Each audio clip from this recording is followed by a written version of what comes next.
compañeros de la Unión Ferroviaria, queridos compañero Leno. Gracias por venir, gracias por invitarme a casa de ustedes. Para un peronista también es nuestra casa, así que así lo siento. Vamos a tratar de conversar un rato, al menos de la visión que tenemos nosotros, orientado a dos aspectos. Orientado al aspecto de en dónde vamos a dar y cómo vamos a dar la confrontación política con el adversario y cuáles son los instrumentos que vamos a utilizar y que pretendemos que sean lo suficientemente poderosos como para que el triunfo corone nuestro esfuerzo, pero también reflexionar sobre por qué queremos ganar, porque nadie puede pensar que lo que nosotros hicimos en el 2003, que habíamos empezado en el 2002 bajo la administración Duhalde y que nosotros continuamos, se puede repetir cuando volvamos al gobierno en el próximo periodo electoral, si todos llegamos a la conclusión que el Papa tiene razón. Si su santidad tiene razón, hoy el mundo está atravesando la Tercera Guerra Mundial. No es que el Papa lo dice al oído de los que alguna vez tuvimos la gracia de estar con él. Se lo dice al mundo en plaza pública. Agarra el micrófono, sale a San Pedro o sale a Nápoles o los viajes que hace en el mundo, dice: ciudadanos del mundo, habitantes del mundo, estamos atravesando la Tercera Guerra Mundial. Claro, nosotros en general estamos acostumbrados de vivir la guerra desde una visión cinematográfica. En la primera era esa historia de las trincheras, en la segunda ya estamos acostumbrados a los tanques y a los aviones, pero siempre con un frente y un frente que divide los combatientes y cada uno con sus razones y desde ahí las peleas, las batallas, y que si la marina, que si la fuerza aérea, que si la infantería, que si la motorizada, que si los abastecimientos, y bueno, a alguno que le interese más lee la vida de Rommel, o lee la vida de aquel, lee la vida del otro. Y no estamos acostumbrados a que nos hablen de una guerra mundial, con todo lo que ello implica, en donde no estén claros definidos los frentes de batalla por el momento, aunque algunos frentes de batalla se han abierto sin ninguna duda. Y esto nos obliga a nosotros a que si el Papa, insisto, si el Papa tiene razón, porque cuando el Papa habla sobre temas teológicos, esto tiene que ver con los temas de la religión, y siempre que lo haga en un formato vinculado a lo que ustedes conocen como los cuerpos orgánicos, por ejemplo, plenario de delegado, en este caso sería un plenario de obispos, lo que sale de ahí es lo que se llama la infalibilidad papal, o sea, es una verdad, no se discute. Si habla de temas teológicos. Cuando habla de temas terrenales, no del reino de Dios, sino de los temas terrenales, el Papa se puede equivocar. Ahora, lo que no podemos, nosotros como argentinos, teniendo un Papa argentino, es no debatir lo que dice el Papa. Si el Papa dice, estamos atravesando la Tercera Guerra Mundial, por lo menos, y es un Papa nuestro que lo conocemos, y habla un idioma que lo conocemos, cuando fue a Brasil y dijo hagan lío, lo que lo entendimos fuimos los argentinos. Para los brasileños no significa nada, para los italianos es hacer un paquete, para los norteamericanos en inglés no saben ni lo que es. después lo tradujeron, pero nosotros lo entendimos inmediatamente. En el momento que él ahí hablándolo a los jóvenes, digo, quiero una iglesia y unos jóvenes que hagan lío, los argentinos sabíamos lo que decía. Cuando el Papa habla, los argentinos que lo entendemos con precisión, lo primero que tenemos que hacer es reflexionar si tiene razón o no tiene razón. Esto viene a cuento porque en la última campaña electoral no se discutió si el mundo estaba en guerra, y esto hace por lo menos 3 años que el Papa lo viene diciendo. Ya lo veníamos diciendo en Argentina algunos, también lo dijo la presidenta, no le dieron ni 5 de pelota, pero ahora lo dice el Papa. Y no puede ser que nosotros hace poquitos meses hayamos terminado una campaña electoral y no hayamos reflexionado, debatido entre los compañeros, ni con nuestros afiliados, ni con el pueblo, si el mundo estaba en guerra o no está en guerra. Claramente hubo una campaña light. Si hubo una campaña light, entonces ganó el más light. Empecemos a ver, cuando decimos qué nos pasó, y bueno, parte es que nosotros en el debate no fuimos lo suficientemente profundos. ¿Y por qué el mundo está en guerra? Y el mundo está en guerra por, en general, las mismas circunstancias que han llevado al mundo a las anteriores guerras mundiales. Porque hay pueblos que están creciendo y por lo tanto generando trabajo, y hay otros pueblos que no están creciendo y perdiendo trabajo. Y si los pueblos perdieran mansamente la capacidad de generar trabajo, no habría conflicto. Cuando los pueblos no pierden mansamente la manera que se les impone de perder trabajo, explota. Y esto, claro, empieza a ser un tema del conjunto. Fíjense, nosotros estamos acostumbrados el 20 de noviembre, cada 20 de noviembre, es una fecha patria, a veces es asueto, otras veces no es asueto, a conmemorar el Día de la Soberanía.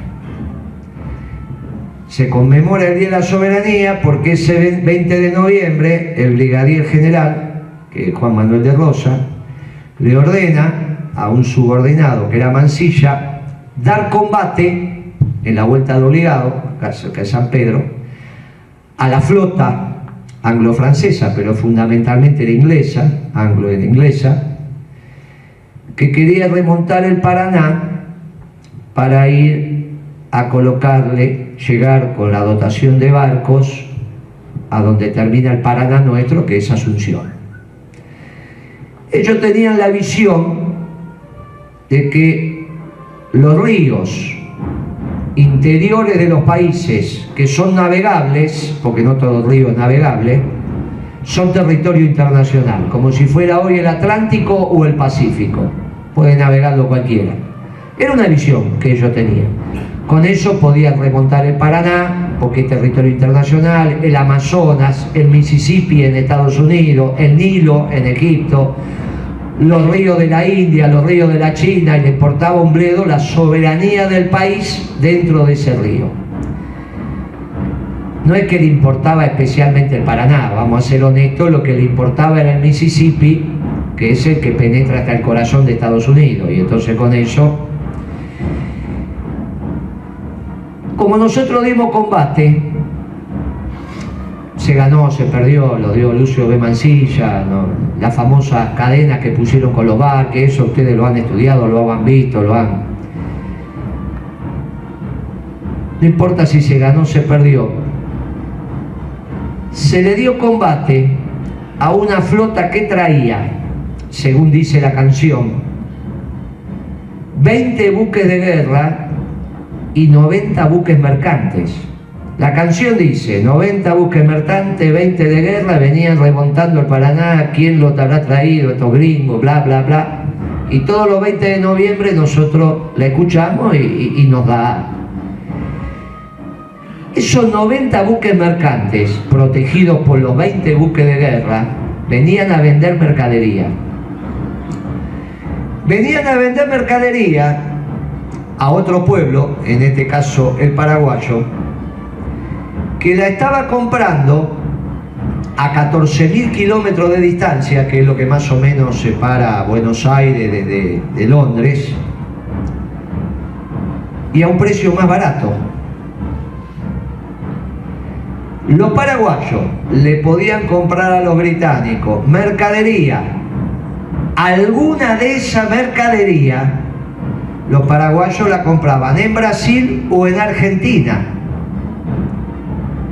Sin embargo, prefieren cambiar el proveedor y empezar a comprarla a esos 90 buques mercantes que traían los ingleses y los franceses.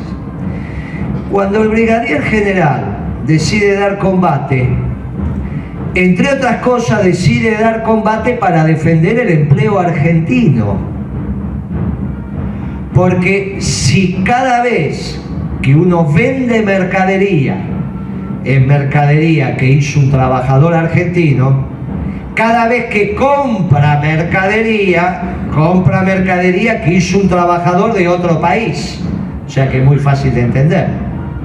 Es muy fácil de entender. Es muy fácil de entender que cuando Rosas ordena dar combate, entre otras cosas, no solo defiende la soberanía, porque no van a navegar mi río, porque a ellos se le ocurre, sino que da combate porque dice: vos querés comprar mercadería más barata y yo tengo que cerrar mis talleres, yo no te dejo que vendas esa mercadería más barata, que la podías hacer más barata porque habías hecho la revolución industrial, que es una cosa donde se reemplaza, y ustedes lo saben, trabajo humano por máquinas, y entonces las máquinas no descansan, etcétera, etcétera, etcétera, etcétera, y pueden hacer la mercadería mucho más barata.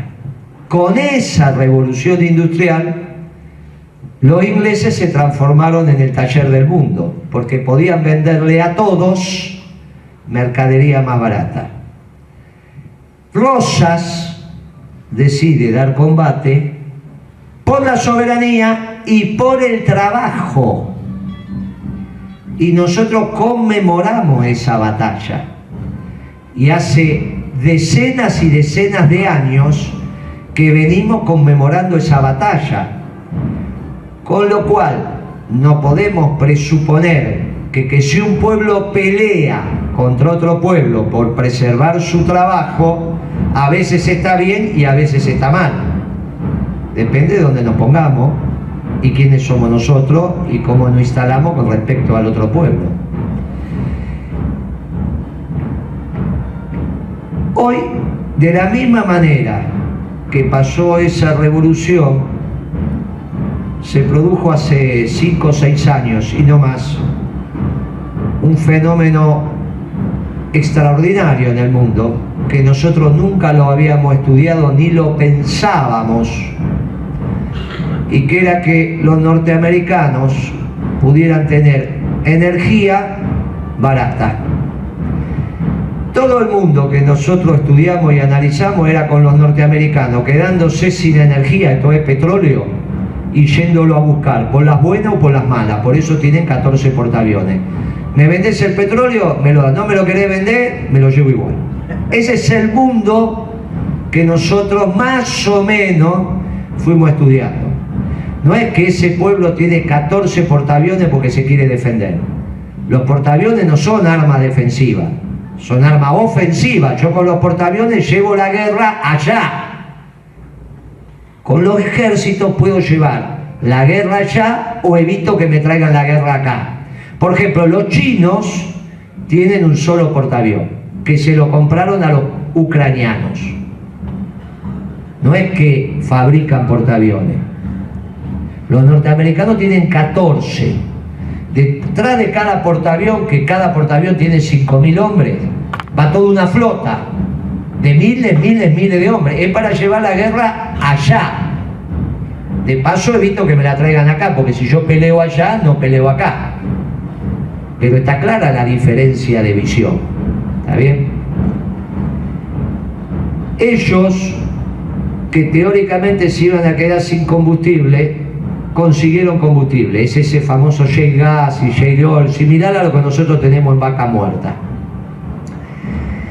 que ellos lo tienen hace 70, 80 años, pero no tenían capacidad tecnológica para sacarlo. Esto es, sacarlo de una manera tal que el costo de sacarlo fuera inferior al precio de venta. ¿De qué me sirve a mí tener un combustible que cuando lo saco me sale más caro que lo que estoy vendiendo ese combustible en el mercado? Por ejemplo, los brasileros tienen cualquier cantidad de combustible en el mar, pero resulta que lo tienen después de 100 metros lineales de sal y todavía no hay ninguna broca que pueda hacer un agujero en 100 metros de sal sin que se rompa. No hay ninguna. A nadie se le ocurra que va a ser una broca de 4 o 5 pulgadas de diamante. Digamos, el diamante podría, la famosa mecha de vidia punta de diamante, puede perforar, pero imagínense lo que costaría hacer una broca de 4 pulgadas con punta de diamante. No vale el petróleo que voy a sacar. Entonces, como no tengo tecnología para hacer ese agujero en un costo razonable, tengo un montón de petróleo, pero no lo puedo sacar. Lo mismo le pasaba a los norteamericanos hasta que desarrollaron una energía, una manera de hacer los pozos que les fue rentable. Cuando consiguen sacar ese combustible de manera rentable, es que baja el precio del petróleo tremendamente.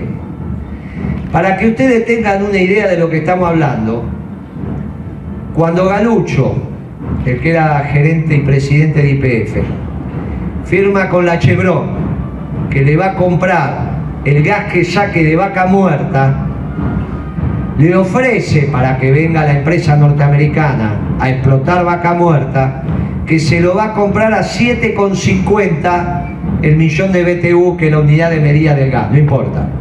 X cantidad de gas a $7,50. En ese mismo momento, los norteamericanos a sus empresas se lo están vendiendo a 2,50. Ustedes ya saben, porque son trabajadores de la logística y saben que el tema de los costos es muy importante para definir los precios. Por eso cuando los ingleses hacen la revolución industrial y bajan los costos, le pueden vender mercadería a cualquier país del mundo. Cuando los norteamericanos consiguen tener energía barata, están en condiciones de venderle productos a cualquier país del mundo. Más barato que los chinos. Ustedes se acostumbraron a que cuando se piensa en mercadería barata, se piensa en mercadería china. Hoy hay un montón de mercadería que pueden hacer los norteamericanos más barata que los chinos. Porque los chinos basaron sus costos baratos en la superexplotación de la mano de obra. Esto lo saben ustedes, lo han estudiado. Los norteamericanos no es sobre la mano de obra, es sobre una energía que está muy barato, y cualquier producto hoy tiene mucha más energía que mano de obra. Mucha más energía. Piensen en un tren. ¿Cuánto de mano de obra tiene para hacerse y cuánto tiene de energía para hacer ese mismo tren? Entre la chapa, la rueda, el body, con todo lo que tiene, los asientos, todo es energía. No mover el tren, hacer el tren. Entonces el que tenga energía barata puede fabricar tren, puede fabricar una formación, puede fabricar una locomotora o puede fabricar un vagón. El que no tenga energía barata, por más que tenga mano de obra regalada, no lo puede hacer. Por más que nosotros regalemos la mano de obra, si no tenemos energía barata no podemos hacer acero. ¿Se entiende lo que digo? ¿Qué es el acero? Es carbón, hierro y energía. Una olla gigante y conocimiento de los ingenieros, los capatazos y los obreros. Todo eso se mezcla y sale el acero. Ahora, si no tengo energía barata y otro pueblo tiene energía barata, el acero que sale de ahí sale más barato que el que saco yo. Esta es la discusión, por ejemplo, que tienen ahora con la familia Roca, los dueños de Techín. Los Roca le dicen, mire, cómprenme los caños a mí. Los cordobeses quieren hacer un gasoducto. ¿Está bien? Quieren hacer un gasoducto que lo tienen que pagar los frentistas, porque va a pasar el caño por ahí y si quiere tener gas la casa, lo tiene que pagar. Y no hay ninguna duda que el gas natural es virtuoso, es importante tener gas, pero lo tiene que pagar el frentista. El presupuesto mayor es de caños, por donde va a ir el gas. Ahora resulta que los caños chinos están 30 o 40% más baratos, puestos en Córdoba, que los que nosotros fabricamos en San Nicolás, acá nomás. Si ustedes no son cordobeses, está claro que le dicen, compren el caño de San Nicolás, porque si no los muchachos ¿de qué trabajan? En este caso no son ferroviarios, son de la UOM, pero es lo mismo. Si no están de brazo cruzado. Entonces, la UOM y todo lo demás le dicen a los cordobeses, che, cómprennos los caños. ¿Cómo se lo dicen? A través de solicitadas, lobby, reuniones, porque la verdad que las fábricas están trabajando a menos nivel. Nosotros ya fuimos a dar una charla con los compañeros, claro, en vez de ser ferroviarios, eran de la UOM y todos decían, sí, sabemos lo que estamos hablando, porque no tenemos a quién vendiendo los caños. Y resulta que estos cordobeses quieren hacer un gasoducto y se lo compran a los chinos en vez de comprarnos a nosotros. ¿Qué dicen los cordobeses? Che, pero me lo cobran 40% más caro. Esta es plata que tengo que sacar yo de mi bolsillo, porque el caño va a pasar por el frente de mi casa y yo, que cuanto más barato sea, menos lo tengo que pagar. Ah, es una discusión fuerte, ¿eh? Porque los cordobeses no es que no tienen razón. Ahora, el problema es cómo se administra la cosa pública para que yo pueda hacer caños, que los cordobeses compren nuestros caños, pero que no pierdan plata por comprar nuestros caños. Ahora ya tenemos un problema. No es lo mismo. ¿Estamos de acuerdo? Esto de la batalla de obligado, que conté con el brigadier general cuando le ordenó a Mansilla dar combate, vuelve a ser lo mismo ahora. Lo que pasa que los chinos no vienen a vender de la manera que venían a vender los ingleses. Ahora la cosa es bastante más sutil. Existe la Organización Mundial de Comercio. Y si no te vendo los caños, no te compro la soja. Que el problema también lo vuelven a tener los cordobeses porque son grandes productores de soja. La diferencia es que la soja está en pocas manos, mientras que el tema del gas beneficia a un conjunto o perjudica mucho más. Y ahí empezamos a ver los distintos procedimientos que se dan al interior del gobierno, incluso de nuestro gobierno, y las peleas que tuvo Perón y las peleas que tuvimos nosotros, que prácticamente fueron las mismas.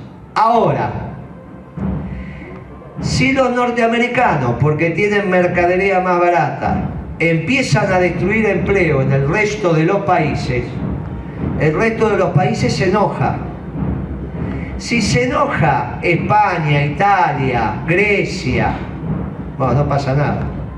El problema es cuando se enoja Putin, porque Putin es el único que tiene la misma cantidad de fierros que tienen los norteamericanos.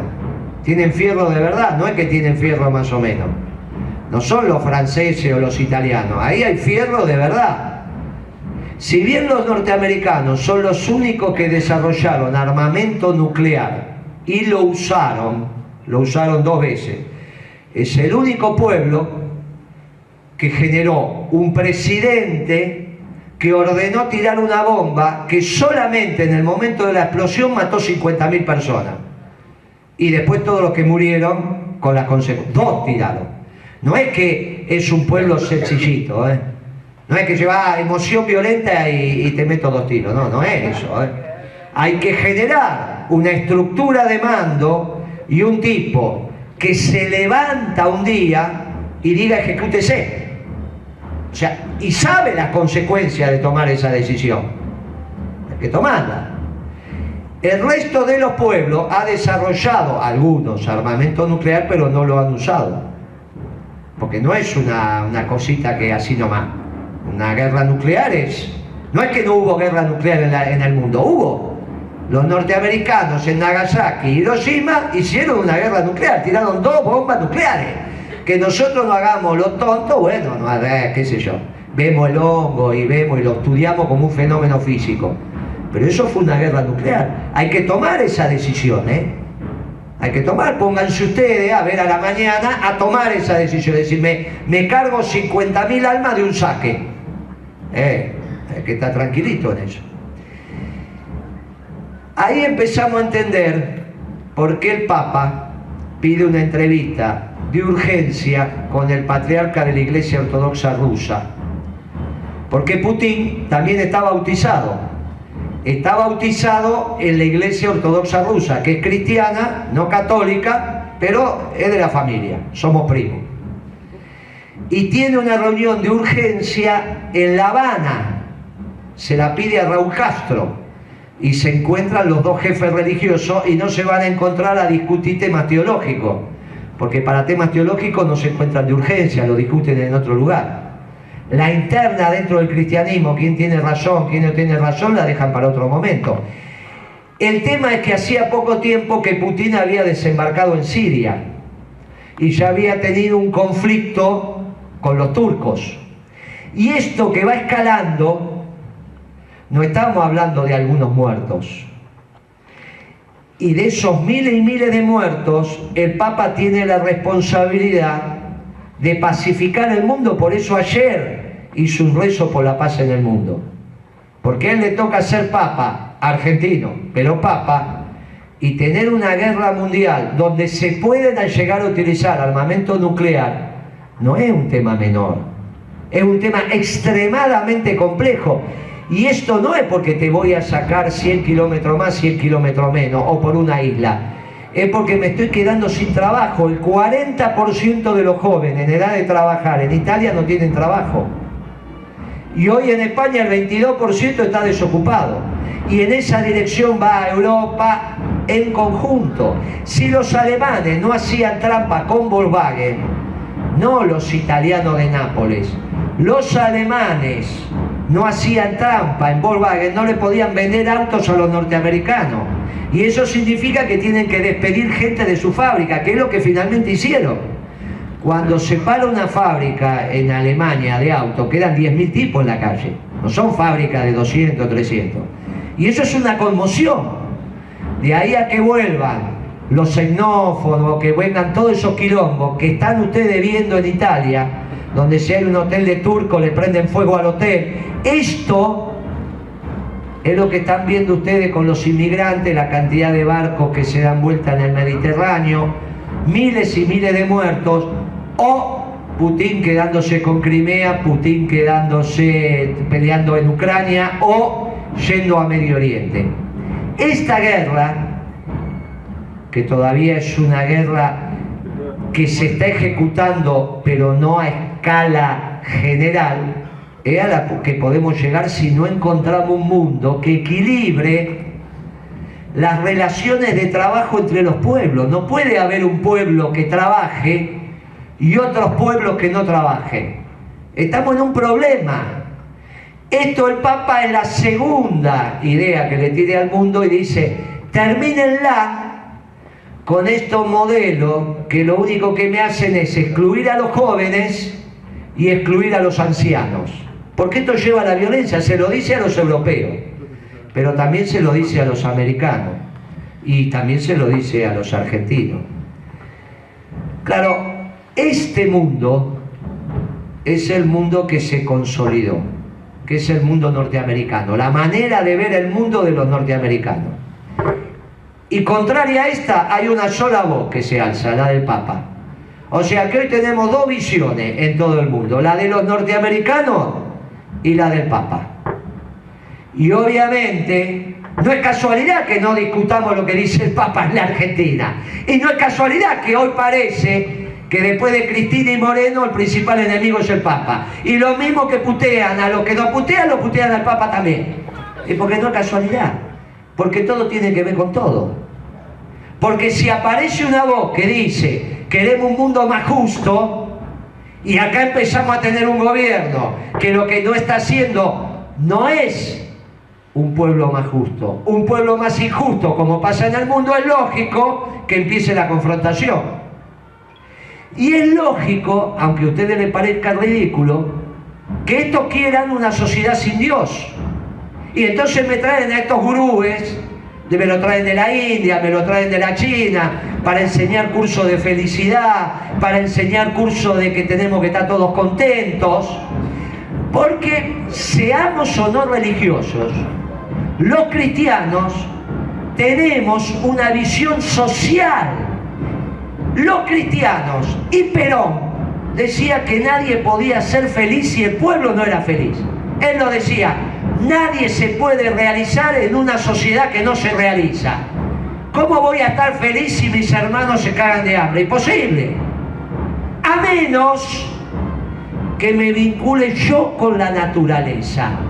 Entonces traigo a los gurús, hago esa posición de loto, me importa nada lo que pasa alrededor mío, no es una situación social, y si yo estoy en armonía, a pesar que al lado mío esté lleno de leprosos que le quedan 2 días de vida, yo estoy feliz. Ah, mira que joda. Ah, mira que joda. Entonces esto, y por eso esta confrontación de fondo, por eso me vienen con este decreto de la felicidad, de enseñarnos a respirar, de que tenemos que relajarnos, que tenemos que ser felices. Me traen los gurús y juntan 100.000 de personas para que a ustedes les enseñen a respirar, para arriba, para abajo, porque si ustedes respiran bien son felices, aunque se caguen de hambre. Bueno, esto es una locura. Pero esto pasa en el mundo, si no caminen en India. Cuando esas visiones no colectivas, no sociales, no de conjunto, no de pueblo, se imponen en la relación entre el yo y el universo, que es lo que me plantean estos gurús, yo puedo alcanzar la felicidad aunque a mi hermana la estén violando. Bueno, esto no es así. Para los peronistas y los cristianos, esto no es así. Entonces acá hay una confrontación de fondo. Este mundo que nos viene a plantear Macri en la Argentina no es otra cosa que lamentablemente el mundo que se está viendo en el mundo. Por eso Durán Barba puede decir alegremente, si en todo el mundo hay pobres, ¿cómo no va a haber pobres en la Argentina? Claro, el tema es que una vez le preguntaron a Evita hasta cuándo iba a haber peronismo. Y Evita contestó, va a haber peronismo hasta que terminemos con la última familia pobre, porque este país tiene que alcanzar para todos. Y entonces, como no terminamos con la última familia pobre, nos tienen que seguir aguantando a los peronistas. Esto es tan así, y esto caló tan profundamente en la conciencia de los argentinos, donde está el bien y el mal, y que la pobreza a los argentinos nos lastima. Cuando vemos una familia pobre nos sentimos mal. No podemos hacer nada, pero nos duele. Nos duele, no es que criamos nosotros a nuestros hijos diciéndole, mirá, esa familia es pobre, importa un carajo. Esa familia es pobre, y comé, nene, dejate de joder, porque mirá el problema que hay. Dejate de joder, gracias que te puedo dar la comida. No es que le decimos, es pobre y que se joda, me importa un bledo, que lo partan al medio. Nos duele, nos lastima. Y somos capaces a veces de dar lo que no tenemos para que no haya pobreza. Muchos de ustedes, dirigentes antiguos y que dieron la vida, la dieron para que en este país no haya pobres, aunque no fueran pobres. Dieron lo máximo que tenían, que era la vida, para que en este país no haya pobres. Y no eran pobres. Porque cuando a uno lo educan en el lado del bien, en la vereda del sol, no le gusta que haya pobres. Por ahí no lo puede evitar, pero lastima. Cuando ustedes van a Brasil, y esto es lamentable decirlo si alguno fue porque fue de vacaciones, la pobreza en Brasil no lastima, no se lo educa allá diciendo te lastima la pobreza. Allá no pasó Perón y Eva. Entonces, como no pasó Perón y Eva, la pobreza es un dato. Acá pasó Perón y Eva. Entonces la pobreza lastima. Esto fue tan así que hoy tenemos de presidente, a mi humilde entender, en el mejor spot de campaña de la última campaña electoral, dijo, vótenme que voy a terminar con la pobreza. Y ahí se llevó unos cuantos votos nuestros, porque ahora mirándonos a los ojos, reconozcamos que muchos de los nuestros lo votaron a él. ¿Cuántos de los nuestros lo votaron a él? Y entre el 6 y 8% de peronistas votaron el gobierno de Macri.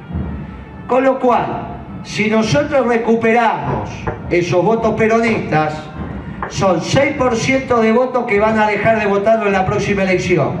Y esos mismos 6% que me votan a mí, peronista, la diferencia que hago es de 12. Porque bajo 6 allá y subo 6 acá. Por lo tanto, la diferencia es 12. Perdí por 2, vuelvo a ganar por 10, que es lo mínimo que tengo que sacar en la próxima elección si nosotros trabajamos bien. Si trabajamos mal, vamos a perder. Él sabía que esto iba a pasar, que no iba a cumplir con esto de pobreza cero, porque lo primero que hizo, la primera acción de gobierno que hizo para empobrecer al pueblo fue aumentarle el precio de la comida, aumentarle enormemente el precio de la comida. Y entonces ahora vamos a explicar la declaración que hace 3 días que está dando vuelta por todos los medios y toda la televisión sobre la comida Videla y Macri, que hice el domingo en lo de Mauro Viale, con muchas más declaraciones más fuertes, pero esta era fuerte, porque yo dije, este gobierno es tan brutal, que ni siquiera el gobierno más brutal que ha tenido la Argentina, que fue capaz de tirar compañeros vivos al mar, sindicalistas, estudiantes, profesionales, ama de casa, vivos lo tiraban, se metió con el precio de la comida. Porque sabe que cuando se mete con el precio de la comida, se mete con la dignidad de la familia, se mete con la capacidad que tiene el hombre de alimentar a su familia. E inexorablemente brota lo peor, Cuando la gente se queda sin comida, brota lo peor. Los gobernadores de la Patagonia se pusieron de acuerdo en encauzar el conflicto por las tarifas energéticas. Entonces, un panadero que en Chubut, Comodoro Rivadavia, pagaba 3.000 pesos de gas y siendo benévolo y habiendo aumentado solo el 1000%, porque estos llegaron a aumentar el 2000%, pero poniendo el 1000%, pasaba a pagar 33.000 pesos. De 3.000 a 33.000. Imposible para una panadería. ¿Cómo seguía esa película? Había 2 escenarios. Que el gobernador y los intendentes dijeran, no es un problema mío, es un problema federal, porque el servicio es federal, como acaba de decir un juez, por lo tanto no es tema mío, vayan a discutir a Buenos Aires y va a venir un panadero, 2 o el presidente de la Cámara. No le dan bola. ¿Cómo sigue?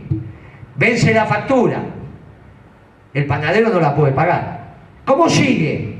Va a ir un chico a cortarle el gas y ustedes piensan que el panadero va a dejar que entre un laburante, che, vengo a cortar el gas y vos te quedás sin negocio. ¿Así es? No, eso ya lo viví, eso no existe. ¿Está clarito? Eso no existe.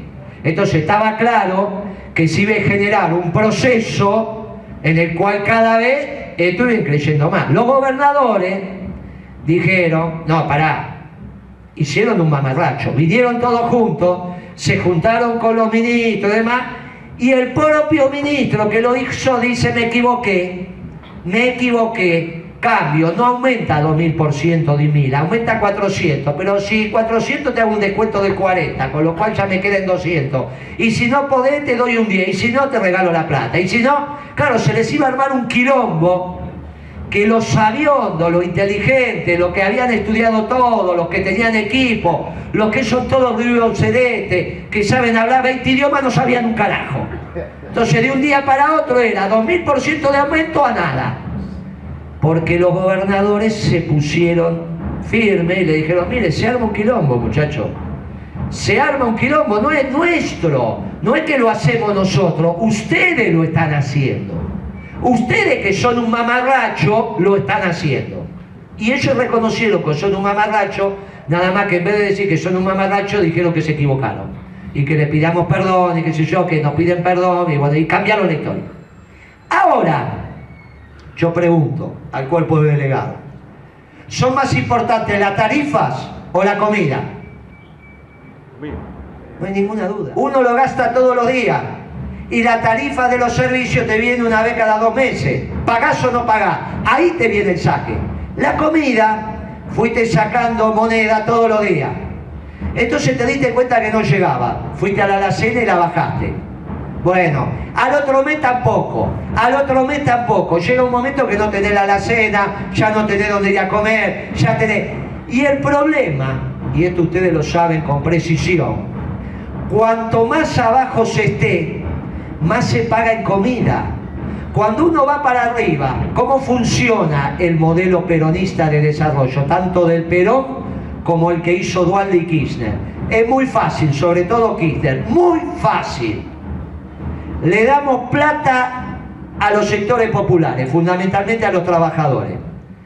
Contenemos el precio de la comida, por eso nos peleamos con la oligarquía. Por eso se peleó Perón con la oligarquía y nos peleamos nosotros con la oligarquía, que son los dueños de la tierra donde se produce la comida que ustedes comen. Entonces, si está cara la comida, yo puedo cobrar más de alquiler. Si está barata la comida, no puedo cobrar tanto de alquiler. Los oligarcas no son muy refinados para pensar. Dame comida cara, así yo puedo cobrar el alquiler de mi tierra más cara. ¿Qué está pasando ahora en la Argentina que aumentó la comida? Está aumentando el alquiler de la tierra. Es directo. ¿Cómo funciona un trabajador del otro lado? Cobra mensualmente, en el caso de ustedes, o quincenalmente. Separa mentalmente la plata que va a gastar en comida. Somos 4, bueno, más o menos en comida voy a gastar esto. Lo que me sobra, lo gasto en otras cosas. Preciso un libro, una campera, una zapatilla, ladrillo, un inodoro. Voy mejorar, si me sobra. ¿Qué hace el peronismo? Que le sobre. Cuando le sobra, los laburantes gastan en otra cosa.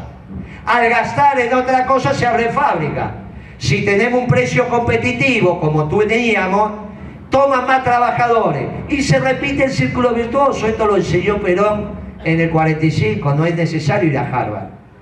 Hay que leer a Perón. Lo hicimos nosotros en el 2003. Era muy fácil. ¿Por qué me peleé por el precio de la comida? ¿Porque me gustaba que me putearan? No, porque si yo dejaba que subiera el precio de la comida, a lo largo del mes ustedes tenían menos guita en el bolsillo que les sobraba para comprar otra cosa y me frenaba el crecimiento. Es muy fácil esto. Por eso la 125, por eso la pelea con la oligarquía. Esto es muy fácil. La misma pelea que tuvo Eva Perón la tuvimos nosotros en nuestro gobierno. Porque los oligarcas quieren la comida alta, a un precio alto. ¿Qué es lo que les está pasando a ustedes? ¿Por qué les sobra menos guita ahora? Y porque la gastan en comida. ¿Y quién se la lleva? ¿Y qué van a pescar? Dicen, no, hay Carrefour. Bueno, Carrefour hará lo suyo. Pero fundamentalmente se lo lleva el dueño de la tierra. La oligarquía. Esas 1000 familias de toda la vida. Ahora, los de abajo, muy abajo, ustedes saben que los servicios los tienen, pero no los pagan. O ustedes no saben que la bolsa estamos enganchados, esta historia. Los de muy abajo gastan casi todo en comida. Le aumentó tan brutalmente el precio de la comida que ya están pasando hambre. Hay un límite para el hambre. Porque hay un límite para los comedores populares, hay un límite para la dignidad, hay un límite para tener futuro. Entonces, ¿qué le dice Moreno en la televisión? Miren, no sean bestias. El gobierno más brutal que tuvo la Argentina no se metió con la comida y ustedes se metieron con la comida, son unos locos. Entonces, ¿qué les va a terminar pasando si son bestias? Y les va a terminar pasando lo que les va a pasar. Y encima después nos quedan 2 opciones. O el intendente como el gobernador se pone al frente y cuando se pone al frente sacan una foto y dicen, ¿ves que son los peronistas? ¿Ves que son los peronistas? Y si el gobernador o el intendente, como hicieron en la Patagonia, no se pone al frente, es de pobres contra pobres, que ya la vivimos en la Argentina. Entonces el peronismo está entre 2 fuegos. Ponerse al frente y que digan que es culpa del peronismo, como ya lo dijeron en el 2001, o no ponerse y que de acá sea mitad contra mitad. ¿Cómo es esta vida? ¿Qué tiene que hacer uno? Tiene que salir y decirle, no sean bestias, porque lo que si acontece, porque le están sacando la comida de la boca a la gente, lo que puede acontecer y que nadie quiere, los responsables son ustedes. Ahora, lo pueden escuchar o no lo pueden escuchar. Yo ya lo dije. Como yo no soy candidato a nada, ni pretendo serlo, soy simplemente un militante de la causa nacional y popular, un militante peronista, puedo decir estas cosas. Entonces, Morales Solá hoy dice, Moreno será un provocador.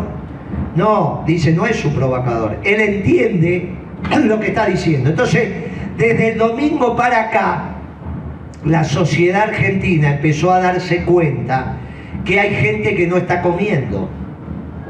Y cuando la gente no come, es un problema. Entonces hoy tenés un intendente de Berazategui o de Ensenada diciendo, estoy lleno de comedores populares. Y otros intendentes, y las curas, y todos hablando, porque hay millones de familias que ya no comen. Entonces, el que tenga dos dedos de frente, sabe que cuando la gente no come, la situación se pone picante. Ahora, como también nosotros tenemos que preservar, porque para eso somos un partido y un movimiento, decimos, miren, no nos venga después a nosotros a mirar, es usted que es un salvaje. Entonces ahora dice que la gobernadora está repartiendo comida, que entró en emergencia, que se empieza a preocupar por los pobres. Claro, si uno no mandaba ese mensaje, no tomaban cuenta. Y entonces después van a empezar a inventar historias. Los peronistas desde hace 80, 90 días, que lo único que hacemos es mirarnos para adentro. Porque ellos habían elegido uno de los nuestros para que le explicara al pueblo que si en Brasil, en Chile, en Estados Unidos hay pobres, en Argentina tiene que haber pobres, y ese mandato de Evita había quedado en desuso. Por eso se lo llevaron a Massa, a Suiza, y cuando los inversores le preguntaron a Macri qué va a hacer con el peronismo, dijo, no se aflica porque acá está el futuro presidente del Partido Justicialista. O sea, la oligarquía argentina quería poner el presidente y también poner el presidente de la oposición. Era completo el paquete. Entonces el 25% de nuestros hermanos, que nadie más iba a ocupar nunca jamás, y bueno, eran un dato de la realidad como son en Brasil. Y nadie se vuelve a ocupar. Eso era pedir por el peronismo. Nosotros le pedimos a los compañeros que, dadas esas circunstancias, se salieran a afiliar al Partido Justicialista porque venían por el Partido Justicialista. Y fue tan importante la afiliación que los compañeros hicieron, que después de la orden que diera el general Perón en la década del 70, cuando instruyó a todos los peronistas que se afiliaran a la herramienta electoral del Movimiento Nacional Justicialista, esta que acabamos de terminar es la segunda afiliación más importante al Partido Justicialista en la historia. Y con esta afiliación conseguimos que el que iba a ser elegido o había sido elegido para presidir el Partido Justicialista no sea. Y era el mismo que decía, en el 2016 soy presidente del Partido Justicialista, 2017 soy senador, 2019 soy presidente de la Argentina, siempre dentro del modelo oligárquico. Porque lo que se necesita para un modelo oligárquico es que la comida esté cara. Y hoy la comida esté cara. Lo que pasa que en vez de tener al Partido Justicialista diciendo, oye, no hay alternativa, jódanse, tienen un Partido Justicialista razonablemente rebelde. Y tenés hoy una unificación del movimiento obrero que se está empezando a plantar, que va desde Yaqui a Barrio Nuevo, porque son todos dirigentes sindicales y nadie tiene derecho, como dijo el compañero, a sentirse más que otro. Y el movimiento obrero hizo el 29 de abril, con la gente en la calle, una de las movilizaciones del movimiento obrero más importantes en la historia de la Argentina. Y 4 días después asumió la lista de consejeros nacionales del Partido Justicialista. Un poco de calle y un poco de institución, como corresponde, porque es en las elecciones donde vamos a dar la batalla electoral. Ahora, en esas elecciones donde vamos a dar la batalla electoral, tenemos que ganar los mejores representantes, tienen que presentarse, como en un gremio, a elecciones, tiene que haber elecciones internas. En el Partido Justicialista, en lo que queda del año y el año que viene va a haber muchas elecciones internas. Los que quieran ser conducción del Partido Justicialista o de los cargos electivos se tienen que presentar. Y los que creemos que el movimiento obrero tiene mucho que decir en esa lista, vamos a acompañar. Por eso venimos a hablar acá. Yo soy de la vieja escuela, de la escuela clásica, donde dice que las listas del Partido Justicialista le corresponde una participación importante al movimiento obrero, porque tienen mucho para decir, y eso lo dijo Perón, no es que lo decimos nosotros. Y esas listas tienen que ir internas y ganar. Con los que dicen que tienen que ser todos profesionales, bueno, que hagan su lista. Los que dicen que tienen que ser rubio de ojos celestes, que hagan su lista. Y los que decimos que tienen que ser a la usanza, haremos la nuestra. Yo no voy a estar en ninguna, yo voy a acompañar para que los dirigentes sindicales que tengan vocación de administrar la cosa pública participen en las listas, con una sola condición, y esto es muy importante. Perón enseñó que lo único libre es el pueblo, y lo único esclavo es el gobierno de un pueblo libre. Por lo tanto, si un muchacho, porque tiene la lapicera, piensa que va a solucionar un tema personal, que se quede en la casa. Porque se llega al gobierno no para solucionar un tema personal. La lapicera se usa para firmar cosas que beneficien al pueblo, no que te beneficien. Claro que en la nuestra, bueno, tenemos de todo, pero uno predica para decir, mire, tienen que llegar los mejores, y tienen que llegar entendiendo que van a ser parte de un gobierno que va a ser esclavo del pueblo, que es lo único libre, porque eso es lo que enseñó Perón, y sobre eso estamos trabajando. Y conté lo del Papa al principio y lo que está atravesando el mundo, porque empecé diciendo que las políticas que vamos a aplicar no son las mismas que pudimos aplicar en el 2003, que fueron exitosas, porque en esa época Kirchner dijo de todo menos que el mundo estaba en guerra, y ahora el mundo va a estar en guerra, y cuando volvamos al gobierno va a seguir en guerra, porque esto no es una guerra que termina en 2 días. Entonces las políticas que nosotros tenemos que aplicar son novedosas. El peronismo nunca gobernó la Argentina con el mundo en guerra, conscientemente. Y hay que explicarle al pueblo esto, las medidas que hay que tomar en un mundo en guerra, y cómo hacemos para tomarlas con todos adentro, porque queremos, como dice el Papa, que el modelo incluya a todo, porque si queremos excluir, ya está este. Entonces, ¿para qué le vamos a ganar en la elección? No es fácil. Para eso precisamos el concurso de toda la inteligencia, y el peronismo tiene mucho.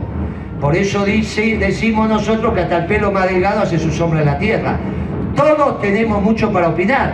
¿O quién va a resolver el tema ferroviario si no son los trabajadores ferroviarios? ¿Un ingeniero que estudió dónde? Preciso el ingeniero, preciso el técnico, pero preciso los trabajadores. Porque si yo tengo que tener un sistema de transporte que sea limpio, que sea económico, que sea barato, que sea y bueno, está claro que tiene que ser los ferrocarriles. Y para solucionar el problema de los ferrocarriles en la Argentina, ¿quién mejor que el conocimiento de los ingenieros, pero también de los trabajadores? Nos precisamos todo. ¿O ustedes piensan que va a venir uno a explicarme a mí cómo se soluciona el tema de los ferroviarios, de la ferrocarriles en la Argentina? Se soluciona entre todos. Por eso es importante que entre todos nos pongamos a estudiar. Es entre todos que entre todos opinemos. ¿Qué es lo que hacen los sindicatos? No es otra cosa que copiar lo que hacen los sindicatos desde hace 70 años. Eso es lo que tiene que hacer el peronismo. Simplemente imitar la dinámica interna de los sindicatos y la capacitación que tienen los sindicatos sobre el trabajo que hacen. Y esto, si el peronismo lo hace en todos los sectores, y va encontrando el conocimiento que después se llama planes, programas y proyectos, que finalmente termina siendo otra década ganada para nuestro pueblo. Con una diferencia mayor, vamos a poder volver a ser un ejemplo para el Papa Francisco, porque no hay ningún país en el mundo que tenga como objetivo disminuir conscientemente la pobreza. Nosotros lo éramos, por ahí lo hacíamos mal, pero lo éramos. Hoy no hay ninguno, no hay ninguno. No es que el Papa se levante y dice, hagamos como hace ese gobierno. No, no hay, no hay. Porque lamentablemente la mayoría de los gobiernos son como el nuestro acá. Son gobiernos que lo que intentan es administrar la cosa dejando una cantidad fuera. En la Argentina el 25%. Finalmente, nosotros tenemos que recuperar los mejores votos que hemos perdido, que son de ese 6 y 8% muchachos que no nos han acompañado. Muchos de esos votos están en la familia. Así que yo les pido que no nos peleemos en la familia. Por más que haya un sobrino, un primo, un tío, que no nos peleemos. El peronismo no viene a pelearse en la familia. El peronismo viene a convencer a la familia. Detrás de cada afiliado peronista tiene que haber una familia peronista, pero que esté persuadida, no que esté violentada. Entonces no es necesario que en la sobremesa nos peleemos, porque el otro tiene una idea distinta. Si a la larga este gobierno oligarca le va a llegar a todo, por lo tanto todos lo van a sufrir. Lo que hay que es esperar. Es que esperar, no le alcanzó porque es un gobierno oligarca y el precio de la comida ya te va a llegar el agua, la luz, el gas, y si no esto, y si no aquello, y si... Entonces hay que tomarse el tiempo. Hay que tomarse el tiempo para persuadir a la familia. Y si finalmente cuando termina y llega el tiempo electoral, todavía nos quedan algunos ferroviarios que no entienden lo que tienen que votar, a eso lo hacemos más fácil que todo, muchachos. Hacemos una gran fiesta, como hacen ustedes cada vez que despiden el año, y en esa fiesta, un ratito antes de las elecciones, todos juntos le dicen al ferroviario peronista, vota bien, no te olvides nunca que los mejores días y los más felices fueron, son y serán peronistas. Gracias.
No.